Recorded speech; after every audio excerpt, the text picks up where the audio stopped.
Señoras, señores, tengan todos muy buenas noches. Nos acompañan en la mesa principal el doctor Jaime Delgado, académico de Filosofía y Ciencias Políticas de la Universidad Nacional y Universidad de Costa Rica, quien fungirá como moderador. De igual manera se encuentran los señores Rodrigo Quesada y el señor Luis Paulino Vargas, que serán los expositores.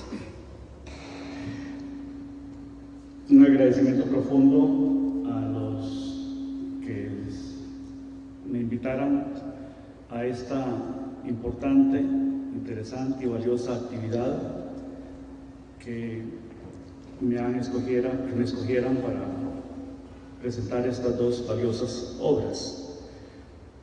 Les doy la bienvenida a los presentes. Empiezo por presentar los autores y lo voy a hacer de la manera más vulgar, por la forma como los conocí. Y Rodrigo Quesada lo conocí precisamente cuando, allá por el año 60, ya no me acuerdo cuánto, era un joven estudiante sumamente inquieto allá en Tibás, muy amigo de mi sobrino Manuel.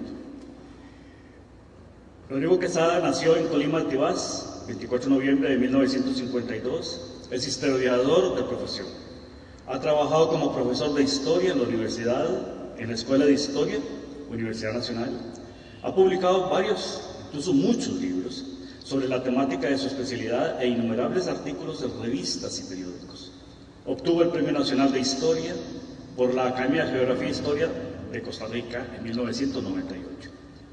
Entre sus obras tenemos El siglo de los totalitarismos, 1871-1991, publicado en 1992. Costa Rica y el mercado mundial, de 1993. Globalización y deshumanización, dos caras del capitalismo avanzado, 1995. Recuerdos del imperio, los ingleses en América Central, 1821-1915, que publicara en 1998. La fantasía del poder, mujeres, imperio y civilización, 2001. El legado de la guerra hispano-antillano norteamericana, del 2001. Las inversiones de Kidd en Costa Rica, el 2003. La oruga blanca, un retrato de Oscar Wilde, 2003. El Banco de Costa Rica y el Desarrollo Económico Nacional, 1877-2007, publicado en el 2007. 100 años de poesía popular en Costa Rica, 1850-1950, ahí es coautor, que publicó en 2008. El pensamiento antiimperialista de Octavio Jiménez, también coautor, en 2008, Ideas Económicas de Costa Rica, 1850-2005. Una novela, El poema perdido de Aurora Cáceres, del 2010, y un poemario, La cornucopia. Luis Paulino Vargas, precisamente lo conocí cuando éramos colaboradores de la República, allá en la década del 90, en que a alguien se le ocurrió la genial idea de que intelectuales relativamente jóvenes en aquella oportunidad tuviéramos una página en donde escribiéramos cada 15 días. Licenciado en Economía, maestro en Relaciones Internacionales y doctorado en Gobierno y Políticas Públicas, nació en Zarcero el 6 de febrero de 1958. Ha publicado 11 libros. En el 2011 recibió el Premio Nacional Aquileo Echeverría por el Cantado y la Llave, Ideología y Realidad de la Propiedad Intelectual, el ONED, en 2010. Ha trabajado con la Universidad Estatal a Distancia por 29 años, donde desde septiembre del 2010 es el director del Centro de Investigaciones en Cultura y Desarrollo, CICTE, parte de la Vicerrectoría de Investigación de la ONED. Sus áreas de especialización y, por tanto, su producción intelectual gira en torno a los temas de globalización, desarrollo, estrategias de política económica, neoliberalismo, mercados y relaciones de poder, movimientos sociales. Aunque también sus intereses académicos se han centrado en el análisis del capitalismo, informalidad, cultural o del intangible, relaciones de poder en que se asienta la globalización, crisis económica, procesos de liberalización y reestructuración económica en Costa Rica y Centroamérica, propiedad intelectual en sus implicaciones sociales, culturales y económicas, diversidad sexual, feminismo y género, y también epistemología de las ciencias sociales. Sobre las obras. América Latina, 1810-2010, El legado de los imperios, que publicara la UNED en el 2012, es otro de los valiosos productos de este historiador, don Rodrigo, que nos entrega sobre la historia de nuestro subcontinente en estos 200 años que ha estado celebrando con bombos y trompetas 2 siglos de vida disque independiente.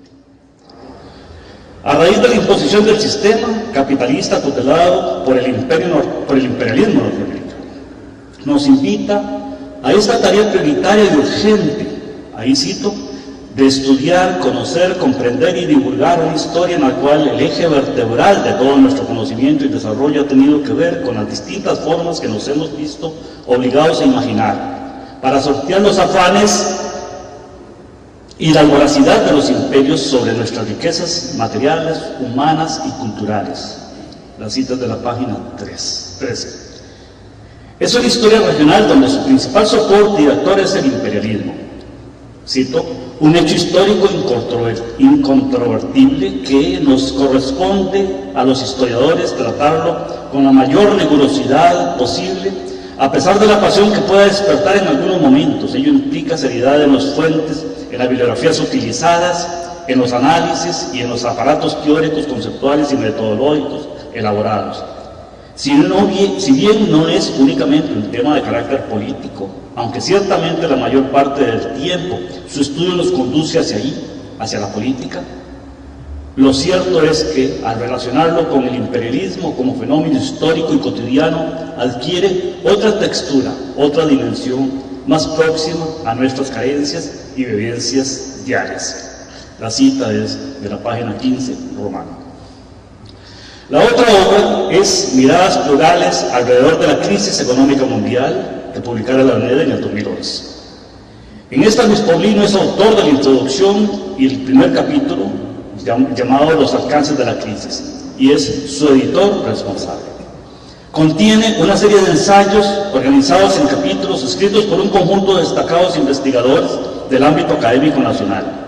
El segundo capítulo, La crisis en perspectiva histórica, está a cargo de Rodrigo Quesada, también el historiador que tenemos en esta mesa.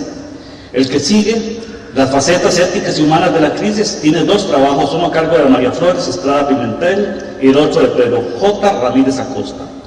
Un cuarto capítulo sobre las facetas económicas de la crisis contiene 3 ensayos, uno de Fallas Venegas, otro de Leiner Vargas Alfaro y otro de Roberto Fallas Mora y Federico Quesada Chávez. El último capítulo, Una visión desde América Latina, a cargo de Guillermo Zúñiga.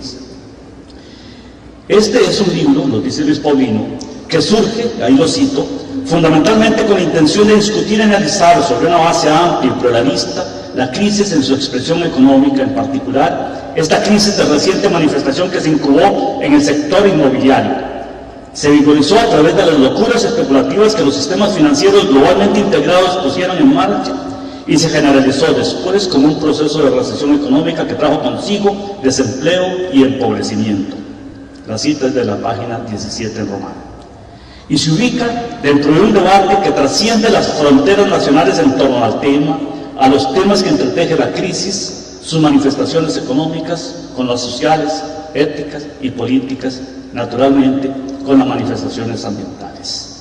En fin, estimados asistentes, presentes en este conversatorio, en esta actividad, nos encontramos en estas 2 obras, 2 retratos, valga el uso de la metáfora, el del imperialismo permanente con su crudeza y cinismo a través de la historia republicana latinoamericana y el del neoliberalismo en sus expresiones más grotescas en los últimos tiempos. En uno, Rodrigo hace uso de un estilo beligerante para mostrarnos su diagnóstico de largo plazo de nuestra particularidad latinoamericana en el contexto de la globalidad. En el otro, Luis Paulino nos aporta en el lenguaje transparente y comprensible su combate contra ese flagelo del neoliberalismo en nuestro día a día, en la coyuntura global, sin caer en la aridez sórdida de los números, las frías estadísticas y la terminología críptica de los economistas de la oficialidad. Ambos invitan a pensar la globalidad desde el pasado y desde el presente, para entender y comprender mejor nuestro presente inmediato y formular mucho mejor aún nuestra propia idea y utopía del futuro. Doy la palabra en el orden que los he ido exponiendo, primero al historiador don Rodrigo Quesada, después al economista. Las reglas de juego que hemos establecido es 20 minutos para Rodrigo, 20 minutos para Luis Paulino. Después de esa etapa, ofrecemos la palabra a ustedes, los participantes, ahí organizaremos el asunto, si participan muchos, reduciremos el tiempo por participación, si participan pocos, ampliaremos un poquito más el tiempo para cada uno de ustedes, trataremos de hacerlo lo más organizadamente posible, para que todos podamos participar y conversar con los autores cuál es el objetivo de la actividad. Don Rodrigo. Buenas noches. Me siento muy agradecido por esta invitación. Creo que es la segunda vez que me siento con Luis Paulino para conversar sobre estos libros. Me siento muy agradecido porque tengo rato de haberme pensionado y hace rato no participo en actividades académicas de esta Universidad Nacional que tanto quiero y a la que tanto debo y agradezco tantas, pero tantas cosas. Una universidad donde trabajé prácticamente casi desde sus inicios. La universidad se abre en el 73 y prácticamente al año siguiente ya yo estoy por estos lares, o sea que tengo bastante rato de andar en contacto con la Universidad Nacional. Y me alegra mucho también el estar viendo acá a varios ex estudiantes míos, a quienes les agradezco enormemente. Uno de ellos, por cierto, es profesor de un nieto mío. Dichosamente se expresa muy bien de vos, gracias a Dios. Eso significa que hicimos un buen trabajo, usted y yo. Yo les agradezco de nuevo también a las autoridades universitarias, en colegas como Mario Oliva, el haber tenido la iniciativa. Mario es un hombre sumamente acucioso e imaginativo, solamente a él se le pueden ocurrir este tipo de diabluras, ¿verdad? Son diabluras que infinitas gracias se van a estar repitiendo cada 2 años. Recuerdo algunos de los trabajos cuando Mario era decano de estudios generales, que era un tipo, y sigue siendo una persona sumamente activa en este tipo de asuntos, este tipo de proyecciones de la Universidad Nacional. A hombres y mujeres como ellos es a los que hay que agradecerles enormemente el que hayan llegado a ocupar puestos de decisión, porque mantienen activa precisamente a la universidad, como lo que debe ser una institución involucrada en los problemas culturales, sociales, políticos de Costa Rica. Vean, este libro es un libro que me hizo sufrir mucho. Yo lo empecé allá por el 2000, lo entregué a finales del 2009, salió el año pasado. Pero me hizo sufrir mucho porque es la tarea, precisamente la gran tarea del historiador, cómo sintetizar, por ejemplo, una enorme cantidad de materiales. Si revisan la bibliografía, es una bibliografía de aproximadamente unos 350, 400 títulos, en inglés y español, básicamente en inglés. Y esto lo cuento no con el afán de jugar de erudito, sino que es una bibliografía que realmente trabajé. La trabajé con cariño, la trabajé con dedicación. Y muchas veces la gente llena los libros de bibliografías, y si acaso de esos libros habrán leído las patas. Yo me subí a la camiseta, yo me sentí a trabajar realmente como Dios manda esa bibliografía. Vean, el libro tiene 400 y resto páginas, originalmente tenía 680. Le saqué poco más de 200 páginas, que ahí las tengo, ahí las voy a ir trabajando, las voy a ir sacando a poquitos. ¿Por qué creció tanto? Bueno, creció mucho porque tenía la intención de escribir un texto que fuera didáctico, que tratara de llegar a la mayor cantidad, sobre todo pensando en los profesores de estudios sociales. Parece mentira, pero sobre estos temas hay mucha bibliografía, pero es una bibliografía muy erudita. Es una bibliografía tan erudita que a veces cuesta instrumentarla y hacerla llegar a la mayor cantidad de estudiantes posibles. Entonces yo traté en este trabajo de realizar una síntesis. Que conste, hago la aclaración, no es una compilación, es una síntesis. La síntesis supone que de una cantidad importante de textos, de archivos de biblioteca, usted elabora una nueva propuesta, una interpretación distinta del material que ha trabajado. En una compilación, usted simple y sencillamente acumula una cantidad de textos, sobre todo muchas veces se trata de documentos originales, usted los hace llegar a la gente. En esta síntesis se aspiraba a que se convirtiera en un manual. Esa es la idea. Es un manual de historia política de América Latina. Es un manual de historia política de las relaciones de América Latina con los grandes imperios, primero con los imperios europeos y finalmente con los Estados Unidos. El libro se compone de 7 capítulos.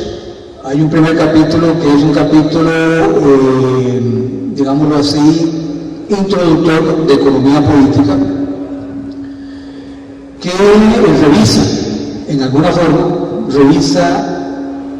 lo más reciente que se ha escrito sobre el problema de los imperios. Usted tiene 2 opciones: o escribe sobre imperios o escribe sobre imperialismo. Hay una tendencia en el mundo académico europeo contemporáneo a estudiar los imperios.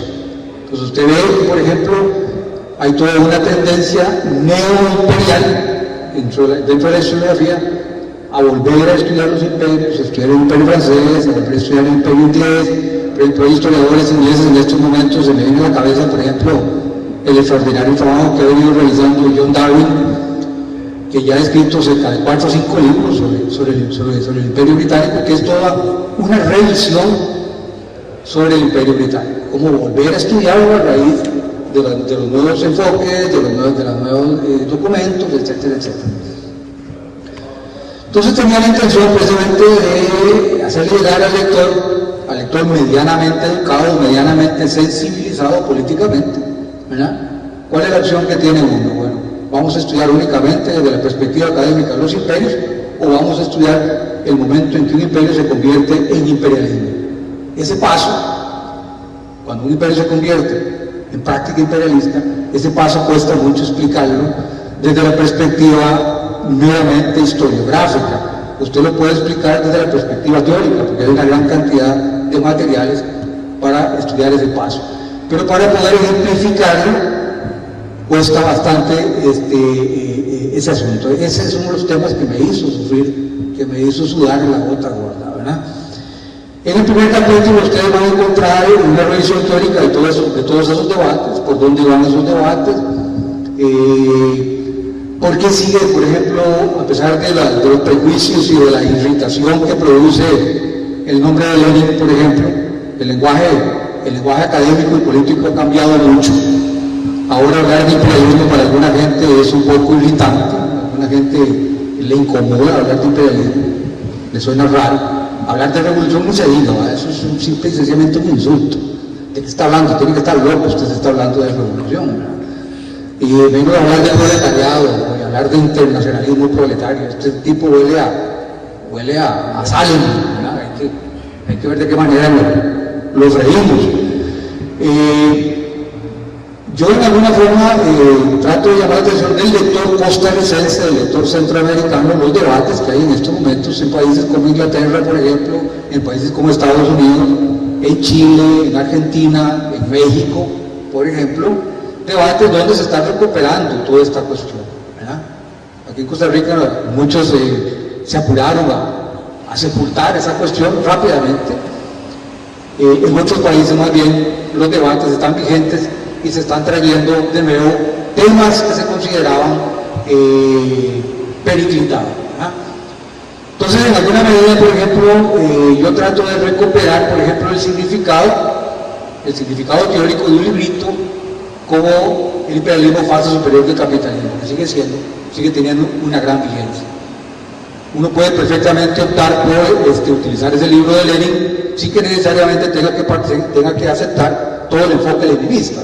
A mí me resulta, por ejemplo, completamente indeglutible el autoritarismo que hay en la mayor parte de las tesis de Lenin.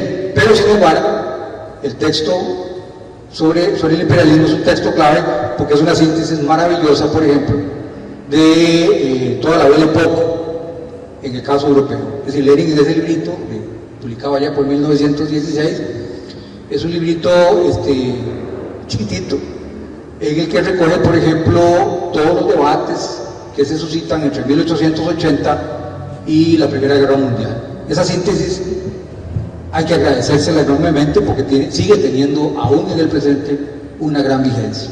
Si ustedes revisan, por ejemplo, los trabajos del gran geógrafo inglés David Harvey, por ejemplo, sobre el imperialismo, la mayor parte de esos textos de Harvey están sustentados en gran parte en las insinuaciones hechas por Lenin en aquel famoso librito. Yo me monto, digámoslo así, perdonen la expresión, me monto en ese texto y trato a partir de ese primer capítulo, trato de recuperar todos esos debates y ofrecerlos al lector, de que el lector se dé cuenta por dónde va actualmente la discusión. Utilice mucho el texto de Bruder, por ejemplo, el texto de Bruder, que es un texto de una enorme utilidad porque saca a la luz una gran cantidad de detalles sobre estos debates. Pero el libro se puede leer perfectamente saltándose ese primer capítulo. Si lo consideran aburrido, si lo consideran tedioso, si lo consideran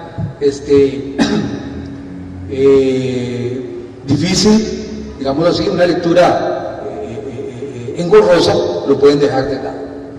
Y se pueden perfectamente lanzar directamente a los otros dos capítulos. Los otros dos capítulos son capítulos que tratan sobre todo sobre el imperialismo inglés, sobre el imperio y sobre el imperialismo inglés. Son capítulos, vean, son capítulos donde saqué a la luz una serie de detalles casi completamente desconocidos sobre el nivel de involucramiento de la corona británica en las guerras de independencia en América Latina.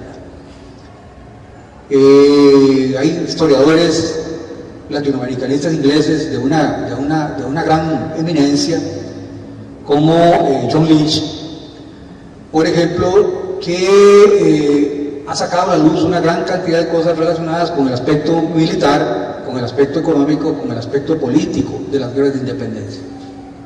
De hecho, Lynch tiene la mejor biografía que se ha escrito hasta ahora sobre Simón Bolívar, otra sobre San Martín, por ejemplo. Acaba de sacar un trabajo maravilloso sobre el papel de la Iglesia Católica en América Latina, etc.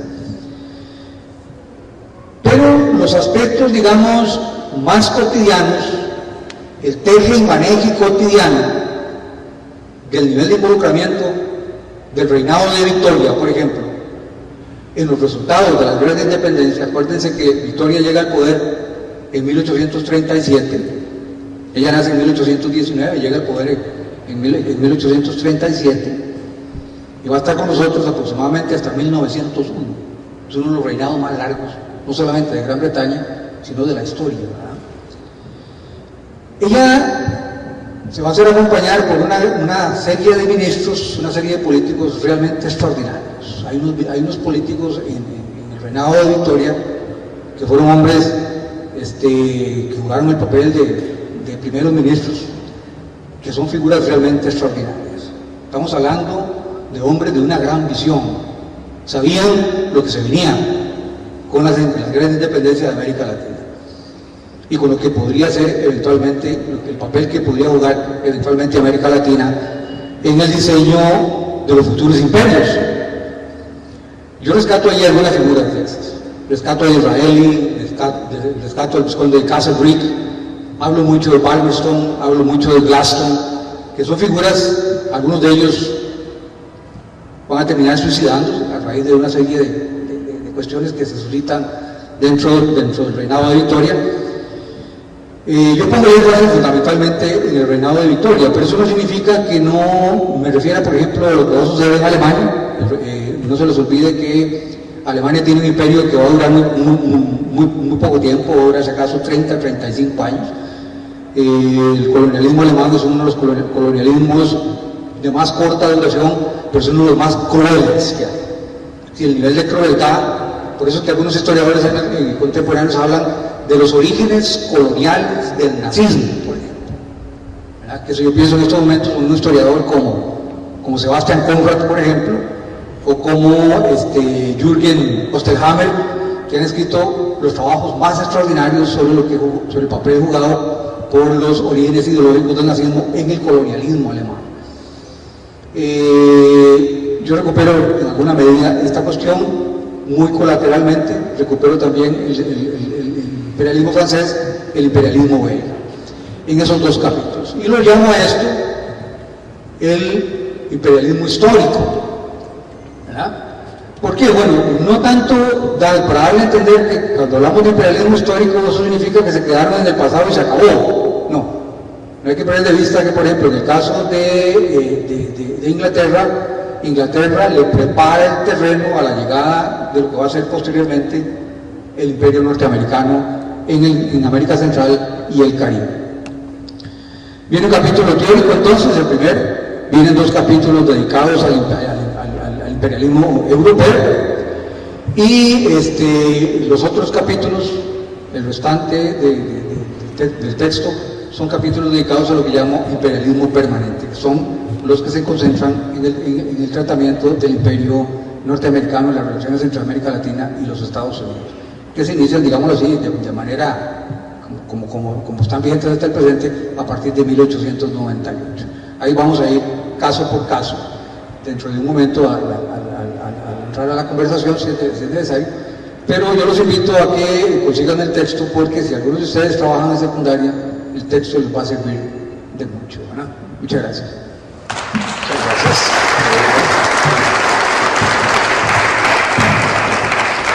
Don Luis Paulino. Bueno, muy buenas noches. Perdón. Buenas noches.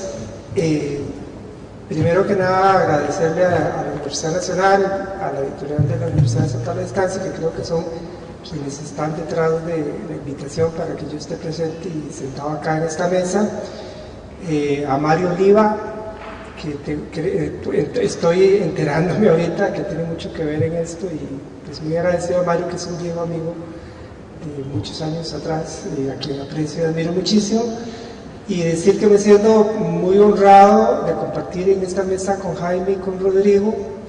Efectivamente, a Jaime lo conocí hace, no sé, unos 20 años, cuando en la República estaba Humberto Arce, director del periódico La República, y nos invitó a escribir de esas cosas que ya en el periodismo costarricense no ocurren definitivamente, pero bueno, en aquel momento, bastante más jóvenes de los que estamos hoy día, fuimos parte del equipo que escribía.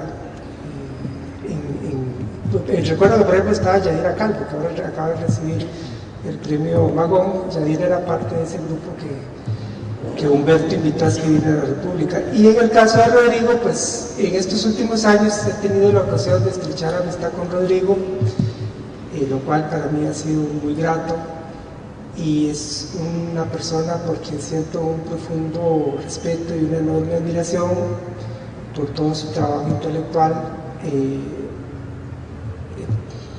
Y por ahí para mí pues es muy honroso, muy grato estar aquí compartiendo la mesa con Rodrigo.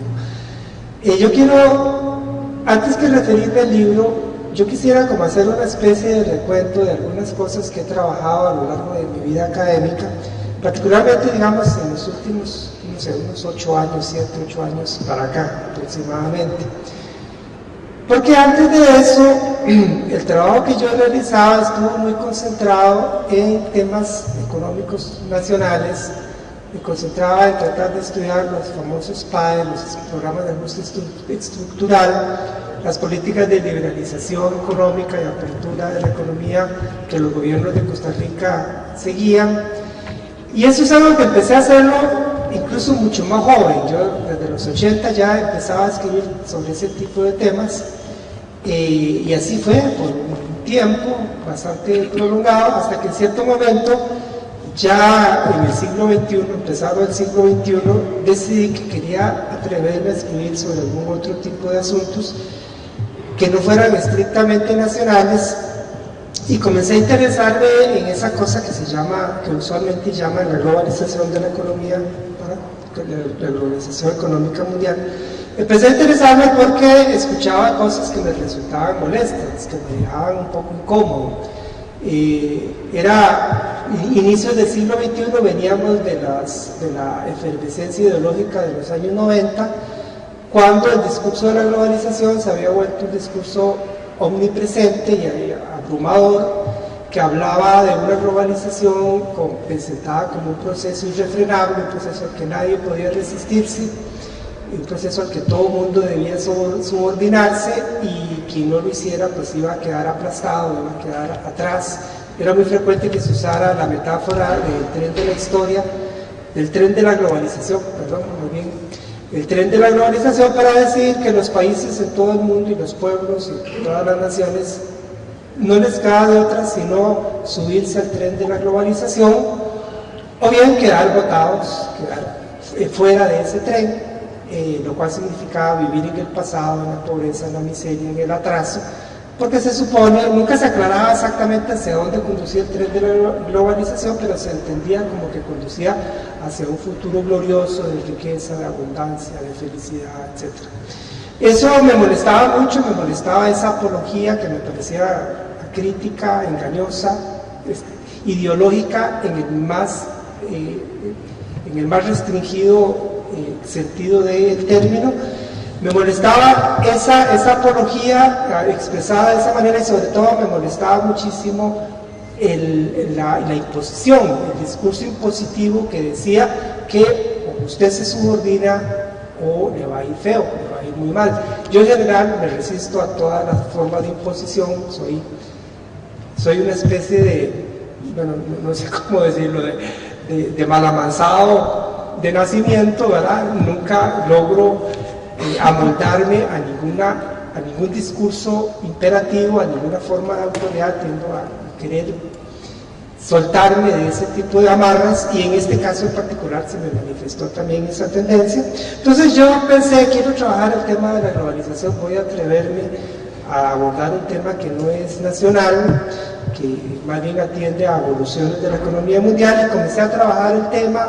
Estoy hablando probablemente creo que los primeros pininos que hice en ese sentido deben haber sido como del 2002, por ahí. Luego, como más sistemáticamente, hacia el 2004, 2005, y entonces de ahí salieron un par de libritos que publicó la UNED, que son estos dos que ando acá, que son de portadas muy parecidas. Se llaman El verdadero rostro de la globalización. Ambos comparten un título que es El verdadero rostro de la globalización, con un subtítulo diferente. El primero tiene el subtítulo que dice La globalización sin alternativas. El segundo tiene un subtítulo que dice Los amos de la globalización. Entonces era atreverme a tratar de entender la globalización más allá del discurso apologético que estaba de moda, y entender la globalización como algo que no necesariamente era ineluctable, como algo que no necesariamente como una fuerza a la que no necesariamente había que subordinarse. Era un poco enfrentar la imagen que se entregaba de la globalización, que era la imagen como si fuera una especie de terremoto o de huracán, frente al cual no hay nada que hacer excepto prepararse, ¿verdad? Si un huracán llega a las costas de Limón, lo único que les quedará a los habitantes de Limón es prepararse para que les haga el menor daño posible, o como generalmente nos dice el psicodio, ¿verdad? En el caso de los terremotos no podemos hacer nada, los terremotos vienen, lo único que podemos hacer es prepararnos. Esa era la imagen que había de la globalización, esa es la imagen con la cual yo quería polemizar, para tratar de demostrar que eso no es cierto, que la globalización ni es una maldición de Dios, ni es un fenómeno de la naturaleza que uno tenga que sentarse a esperar, simplemente preparándose para que lo dañe lo menos posible. La globalización, al fin y al cabo, y sobre todo, era una construcción humana, y en cuanto a construcción humana es factible de ser modificada. Ese era, digamos, como el núcleo de la preocupación, hacia donde yo quería orientarme.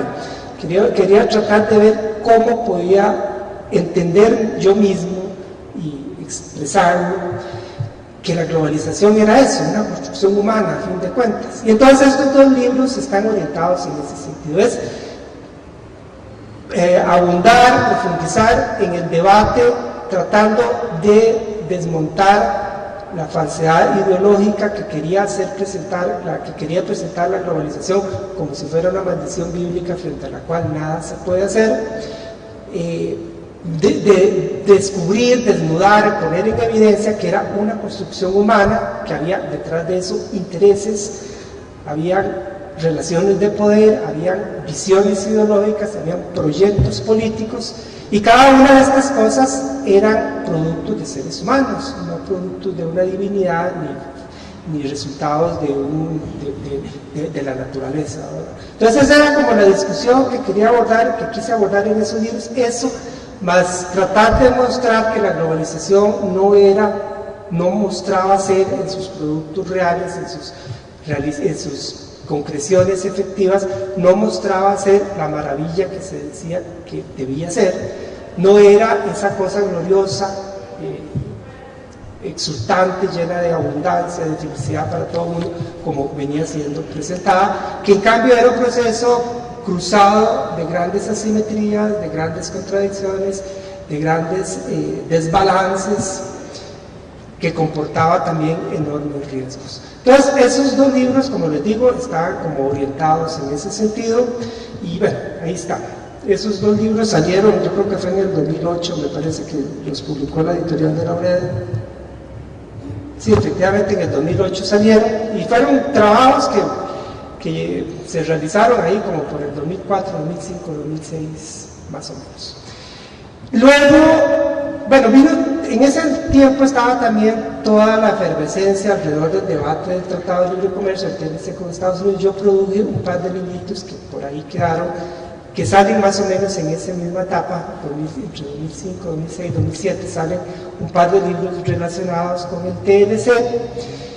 Y uno de los temas del TLC que me quedó, que me generaba inquietud y que me quedó dando vuelta en la mente, y que estaba muy relacionado con todo el debate de la globalización, era el tema de propiedad intelectual. Fue uno de los temas que yo nunca había estudiado absolutamente nada. Yo no sabía nada de propiedad intelectual cuando empezó el debate del TLC, y comencé a interesarme a raíz de ese debate sobre el TLC, y comencé a profundizar en el tema. Me pareció que era una de las facetas más interesantes, más provocativas, relacionadas con el tema de la globalización, y sobre todo en dos perspectivas. Bueno,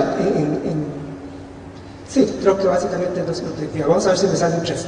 En las siguientes perspectivas. Por un lado, uno de los temas que yo había querido tratar de discutir en los dos libros de globalización era el tema de las relaciones de poder, por lo tanto de los intereses, la ideología y los proyectos políticos que están detrás de la globalización.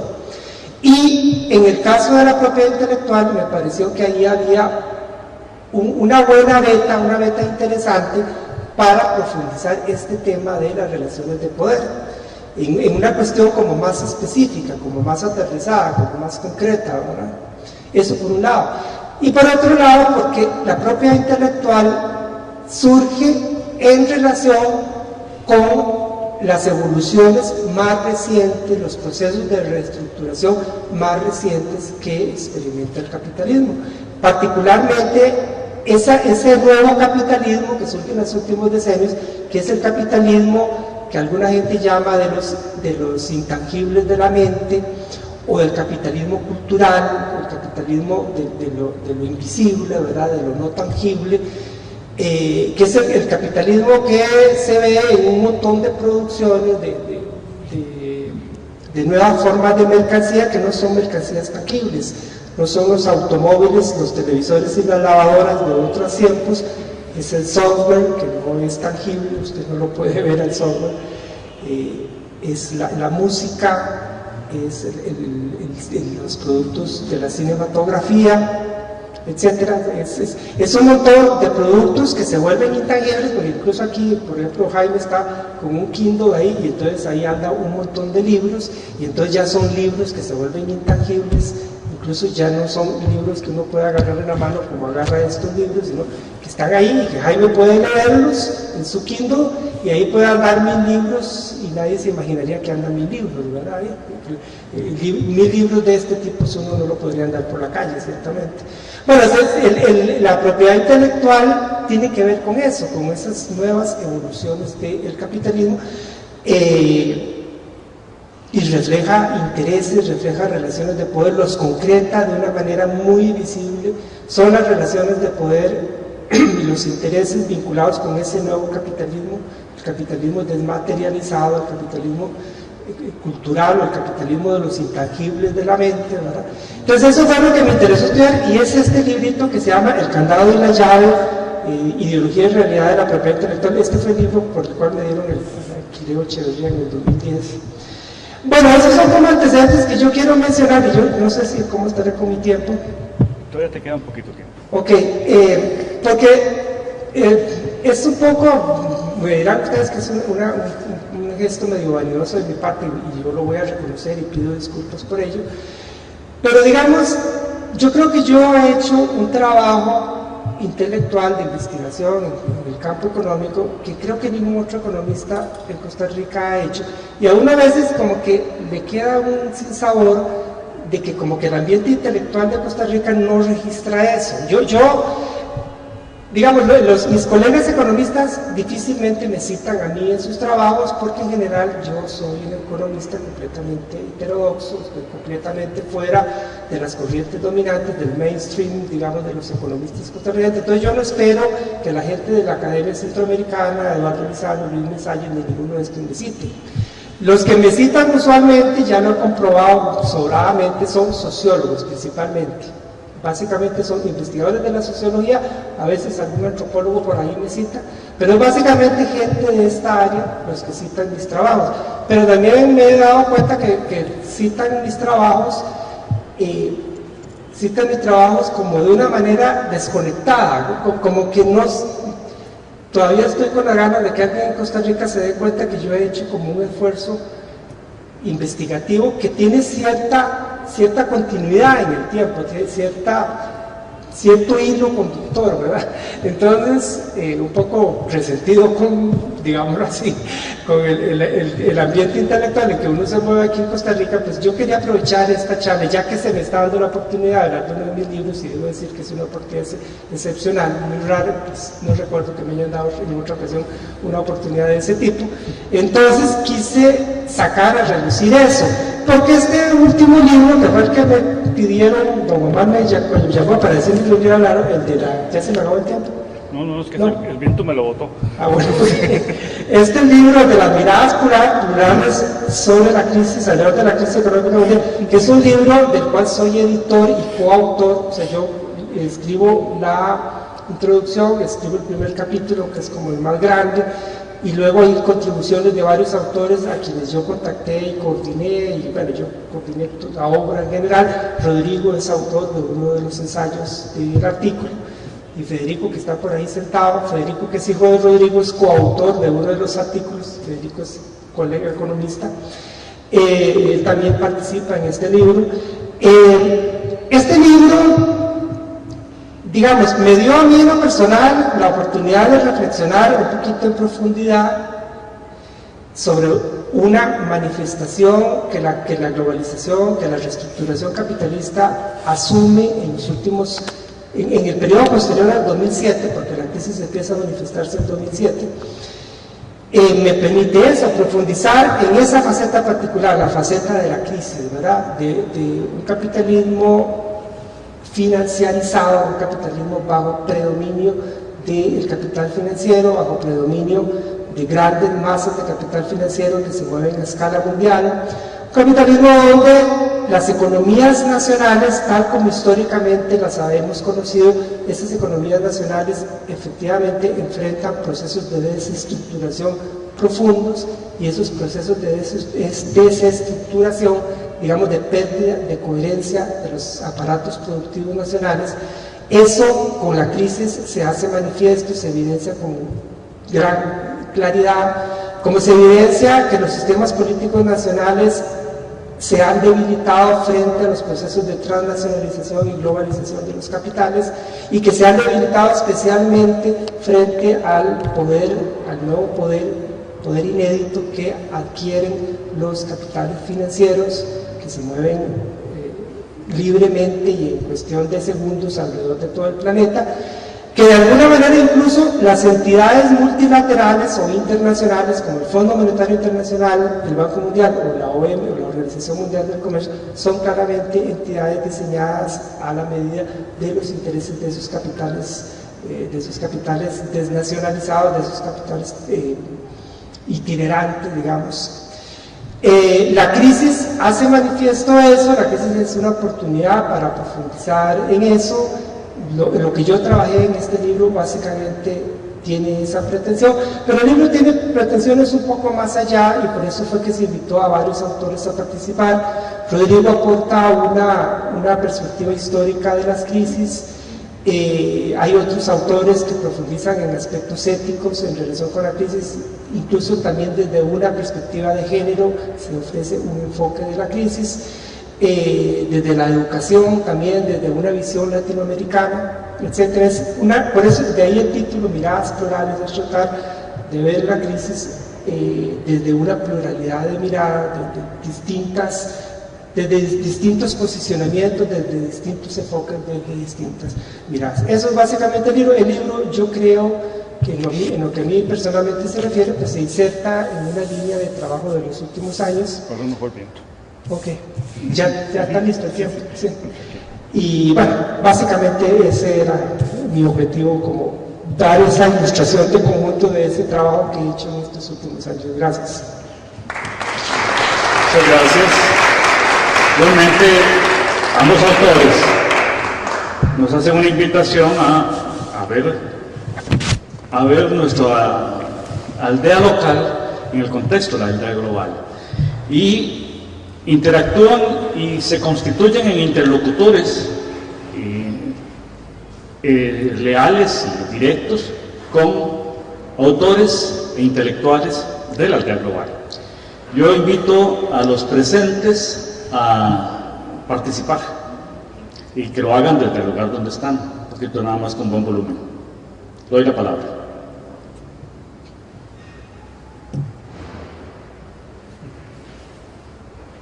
Sí, muy buenas noches a los tres invitados.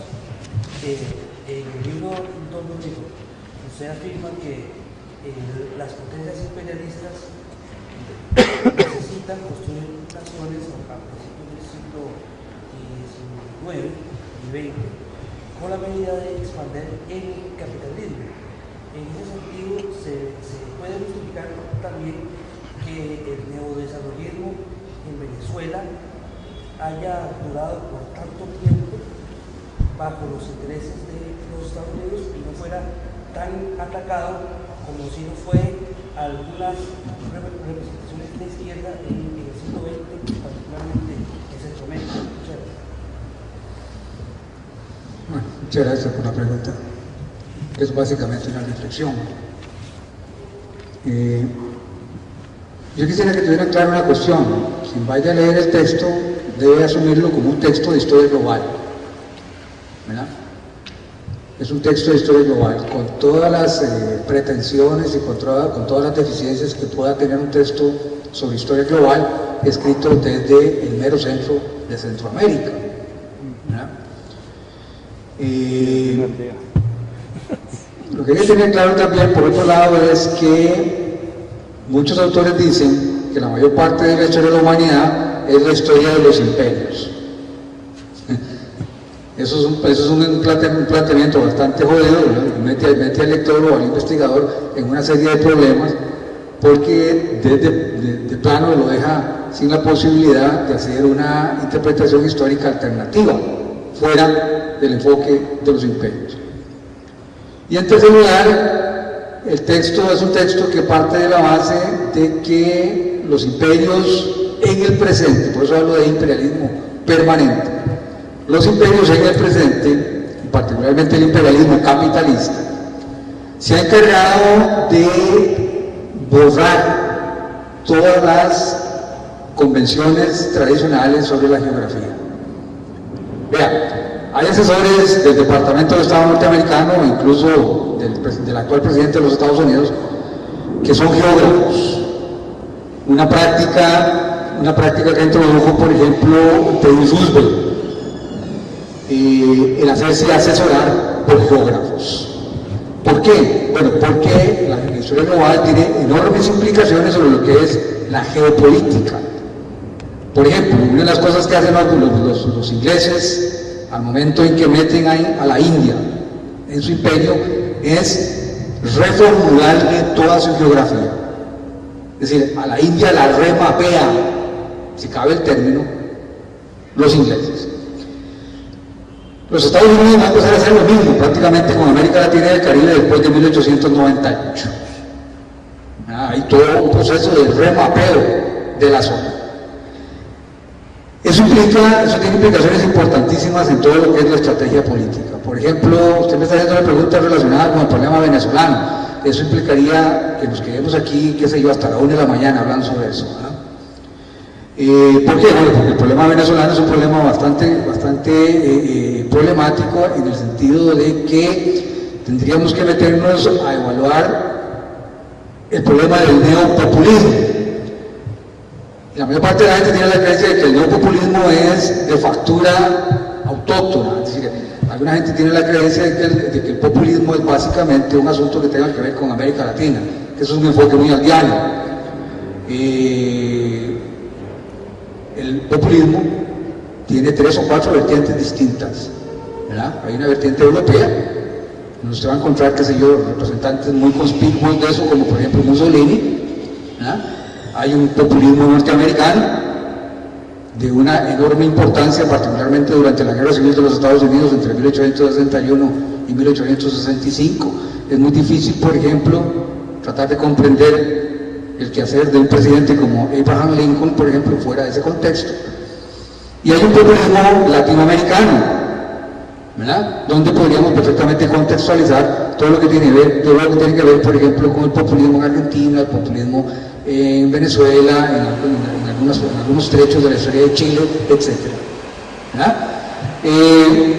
Eso implicaría, por ejemplo, que entrar a evaluar cuestiones que no tienen nada que ver, por ejemplo, con partidos políticos o que no tienen prácticamente casi nada que ver con estrategias revolucionarias o ese tipo de cosas. De los populismos que le acabo de mencionar, hay 2 para los cuales son muy importantes las plataformas y no tanto el liderazgo. No es el caso del populismo europeo y del populismo norteamericano, para los cuales el aparato, la plataforma, es un momento importante, tal vez mucho más que el líder. El populismo latinoamericano pone un énfasis importantísimo sobre el líder, sobre el dirigente más connotado. Dentro de la historia global, usted tendría que cotejar ese tipo de populismo latinoamericano con lo que está sucediendo en otras partes del mundo. Y saldríamos realmente muy perjudicados en ese sentido, ¿verdad? Yo no quisiera meterme ahí, porque eso me llevaría mucho rato. Lo invito fundamentalmente a que lean el texto, algunos aspectos relacionados con el populismo y con el neopopulismo. Las mismas injusticias se cometen también con el liberalismo. La mayor parte de la gente tiene la creencia de que el neoliberalismo, ¿verdad?, es una vuelta al liberalismo clásico, y son 2 cosas completamente distintas, completamente diferentes, ¿verdad? A mí me parecería una tremenda injusticia, ahora que hablaba con Jaime de esto, me parece una tremenda injusticia, por ejemplo, el tratar de comparar al liberalismo radical clásico, por ejemplo, de un Emerson, de un Walt Whitman, por ejemplo, de un Mark Twain, por ejemplo, ¿verdad?, de un Henry David Thoreau, por ejemplo, el liberalismo radical clásico, compararlo, ¿verdad?, con algunos desmanes, con algunas desviaciones del neoliberalismo. No tienen prácticamente nada que ver. Incluso podríamos entrar a conversar sobre lo que algunos historiadores llaman la nostalgia colonial y la nostalgia imperialista. Hay toda una discusión sobre esta cuestión. El liberalismo radical clásico, vuelvo a insistir otra vez, para fines eminentemente didácticos, no tiene nada que ver con el neoliberalismo, ¿verdad? Incluso el neoliberalismo, más bien, lo que hace es tratar de desentenderse de las propuestas del liberalismo radical clásico porque lo apenan. Es decir, por ejemplo, un tipo como Ludwig von Mises o por ejemplo como Hayek sentirían pena de que los identifiquen con gente como Emerson o con gente como Henry David Thoreau, y mucho menos terror de terrores, ¿verdad?, con gente como Walt Whitman, por ejemplo. Si usted lee los trabajos de Ludwig von Mises, por ejemplo, uno de los grandes ideólogos del neoliberalismo, casi nunca encontrará referencias al liberalismo radical clásico. Eventualmente, tal vez, alguna referencia a Mises, por ejemplo, pero los grandes, los pesos pesados del liberalismo radical clásico, casi nunca se los relaciona. Lo mismo sucede con el populismo. Habría que tener ese tipo de cuidado, ¿verdad? Buenas noches a todas y a todos por estar acompañando a estos académicos, escritores de la editorial de Estatal a Distancia, amigos. Quiero brindar unas breves palabras en torno a la primera Feria Internacional del Libro Universitario 2013, porque después de casi un año y medio de organización de estas actividades y colocar en escena más de 75 actividades alrededor de esta feria, en términos de presentaciones de libros, presentaciones artísticas, todo lo que ustedes pueden ver en exposiciones, en cultura, ha sido realmente para nosotros un momento importante desde el punto de vista de la universidad, del Ministerio de Educación, que ha tenido una gran participación, y de la Municipalidad de Heredia. Quizás sea una de las primeras veces que podemos ver tantas actividades culturales juntas, académicas y, como les digo, de carácter estrictamente cultural, con participación de amplios sectores, niños, jóvenes, adultos, ciudadanos, simplemente que asistieron a estos eventos, escritores internacionales. Programamos 75 actividades durante toda esta semana en el Circuito Cultural de Heredia, conformado por este edificio, Omar Dengo, Centro Cultural Herediano, la Casa de la Cultura, la Biblioteca y el Centro Ferial, donde fuimos visitados, como saben, por 8 países que pudieron asistir a nuestra primera feria internacional, y como invitado especial la UNAM de México, con sus más de 110 editoriales. Esto pocas veces se ve, y quería resaltar este hecho, esta presentación de libros que tenemos hoy día con Luis Paulino Vargas, con el profesor Rodrigo Quesada y nuestro comentarista también Jaime Delgado. Es la presentación de cierre académico. Mañana tendremos un cierre cultural con un desfile de boyeros que también esperamos esté concurrida, pero hemos cumplido y agradecemos a cada uno de ustedes que nos hayan acompañado, y pues vamos a prepararnos para que dentro de 2 años, cuando hagamos el FILU 2015, podamos hacer otro esfuerzo en conjunto y que podamos participar y hacer de Heredia lo que todos queremos, una ciudad cultural. Muchísimas gracias.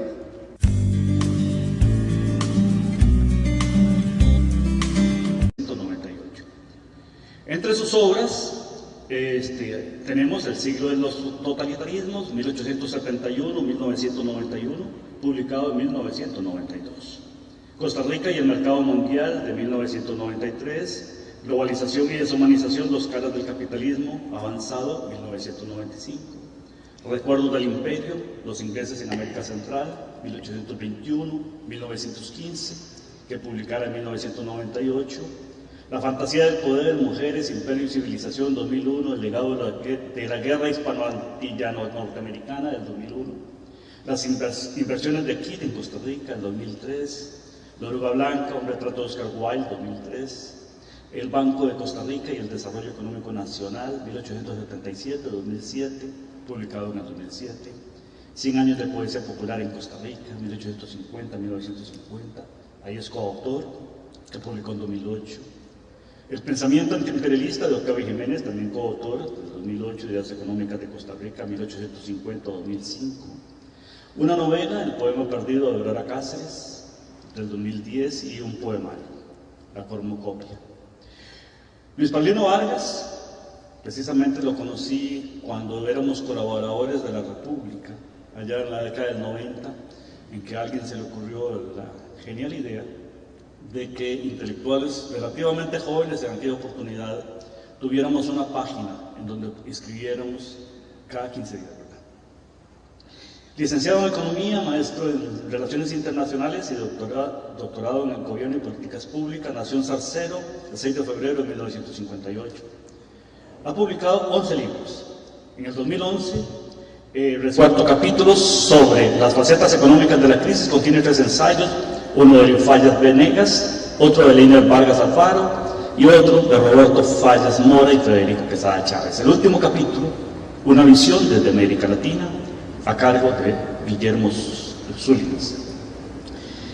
Este es un libro, nos dice Luis Paulino, que surge, ahí lo cito, fundamentalmente con la intención de discutir y analizar sobre una base amplia y pluralista la crisis en su expresión económica, en particular esta crisis de reciente manifestación que se incubó en el sector inmobiliario.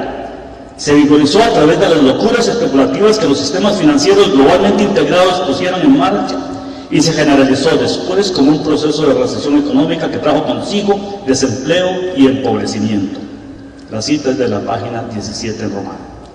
Y se ubica dentro de un debate que trasciende las fronteras nacionales en torno al tema, a los temas que entreteje la crisis, sus manifestaciones económicas, con las sociales, éticas y políticas, naturalmente con las manifestaciones ambientales. En fin, estimados asistentes, presentes en este conversatorio, en esta actividad, nos encontramos en estas dos obras, dos retratos, valga el uso de la metáfora, el del imperialismo permanente con su crudeza y cinismo a través de la historia republicana latinoamericana y el del neoliberalismo en sus expresiones más grotescas en los últimos tiempos. En uno, Rodrigo hace uso de un estilo beligerante para mostrarnos su diagnóstico de largo plazo de nuestra particularidad latinoamericana en el contexto de la globalidad. En el otro, Luis Paulino nos aporta en el lenguaje transparente y comprensible su combate contra ese flagelo del neoliberalismo.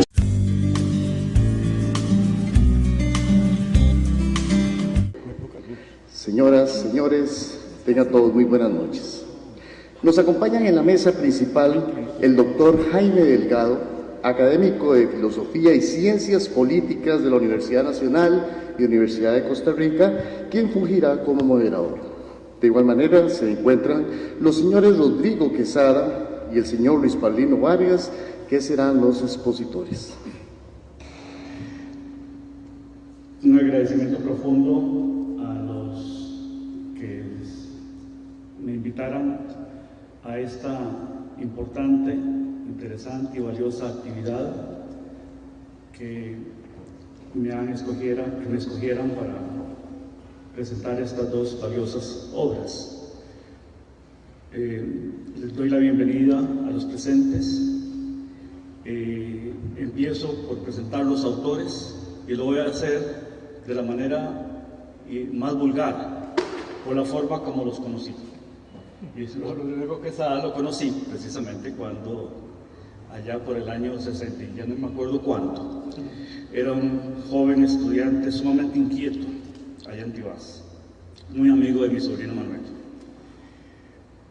Rodrigo Quesada nació en Colima, Tibás, 24 de noviembre de 1952, es historiador de profesión. Ha trabajado como profesor de historia en la universidad, en la Escuela de Historia, Universidad Nacional. Ha publicado varios, incluso muchos libros, sobre la temática de su especialidad e innumerables artículos en revistas y periódicos. Obtuvo el Premio Nacional de Historia por la Academia de Geografía e Historia de Costa Rica en 1900. Los afanes y la voracidad de los imperios sobre nuestras riquezas materiales, humanas y culturales. Las citas de la página 13. Es una historia regional donde su principal soporte y actor es el imperialismo. Cito, un hecho histórico incontrovertible que nos corresponde a los historiadores tratarlo con la mayor rigurosidad posible, a pesar de la pasión que pueda despertar en algunos momentos. Ello implica seriedad en las fuentes, en las bibliografías utilizadas en los análisis y en los aparatos teóricos, conceptuales y metodológicos elaborados.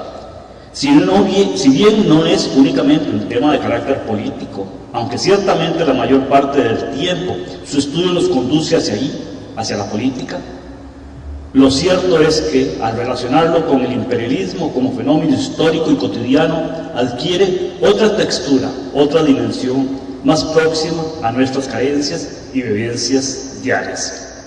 La cita es de la página 15, Romano. La otra obra es Miradas plurales alrededor de la crisis económica mundial, que publicara la UNED en el 2011. En esta Luis Paulino es autor de la introducción y el primer capítulo, llamado Los alcances de la crisis, y es su editor responsable. Contiene una serie de ensayos organizados en capítulos escritos por un conjunto de destacados investigadores del ámbito académico nacional. El segundo capítulo, La crisis en perspectiva histórica, está a cargo de Rodrigo Quesada, también el historiador que tenemos en esta mesa. El que sigue, Las facetas éticas y humanas de la crisis, tiene dos trabajos, uno a cargo de María Flores Estrada Pimentel y el otro de Pedro J. Ramírez Acosta. Un premio nacional a Quireo Echeverría por el candado y la llave, Ideología y Realidad de la Propiedad Intelectual, en la UNED, 2010. Ha trabajado con la Universidad Estatal a Distancia por 29 años, donde desde septiembre del 2010 es el director del Centro de Investigaciones en Cultura y Desarrollo, CICTE, parte de la Vicerrectoría de Investigación de la UNED. Sus áreas de especialización y por tanto su producción intelectual gira en torno a los temas de globalización, desarrollo, estrategias de política económica, neoliberalismo, mercados y relaciones de poder, movimientos sociales.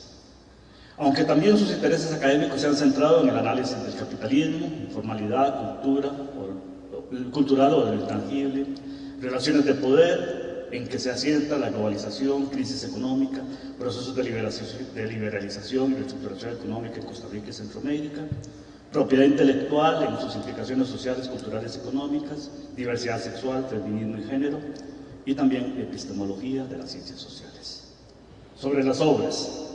América Latina, 1810-2010, El legado de los imperios, que publicara la UNED en el 2012, es otro de los valiosos productos de este historiador, don Rodrigo, que nos entrega sobre la historia de nuestro subcontinente en estos 200 años que ha estado celebrando con bombos y trompetas 2 siglos de vida disque independiente. A raíz de la imposición del sistema capitalista tutelado por el imperialismo norteamericano, nos invita a esta tarea prioritaria y urgente, ahí cito, de estudiar, conocer, comprender y divulgar una historia en la cual el eje vertebral de todo nuestro conocimiento y desarrollo ha tenido que ver con las distintas formas que nos hemos visto obligados a imaginar,